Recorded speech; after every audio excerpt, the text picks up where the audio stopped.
Olli Salmi, you are Director of EIT RawMaterials.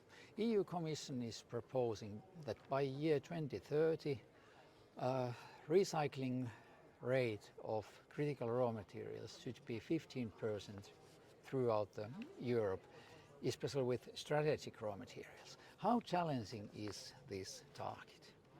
Well, that's an excellent question, Kimmo, and I think that it is indeed very challenging. So the reason is that it's not only 15% of recycling rate for these materials in Europe, but actually the products that we produce in Europe with these materials in them should have 15% of recycled content in them. So those are two challenges that are kind of in the same bundle.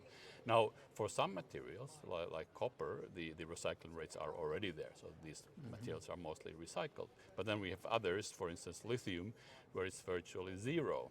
And this is going to be a challenge. If you take the 15% target and the current recycling rates of lithium in the world, we would probably have to have the entire recycling capacity of the world just to supply the European market, and that recycling capacity should be in Europe. So I think that kind of exemplifies the real challenge there. But then we have good news, of course, in Finland, for instance, that the Fortum battery recycling facility that just now opened in Harjavalta is going to be making a really good contribution to that recycling rate. So we hope that we can have this capacity in Europe as soon as possible to actually meet these targets. Okay, and if I get you right, first we need to make the jump to increase the production, and then within the increased production we should raise the share of recycling. So quite a jump for Europe. Well, exactly, and that is absolutely correct.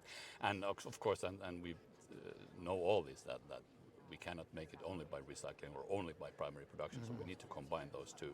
And typically in the recycling processes themselves, they are very similar to the primary process. So in the best case, we can have processes in Europe where you can have the primary process and the recycling process combined and integrated, so you can make the best use of the side products and the materials that come from the primary, and you have already then reached your recycling targets in the early stage.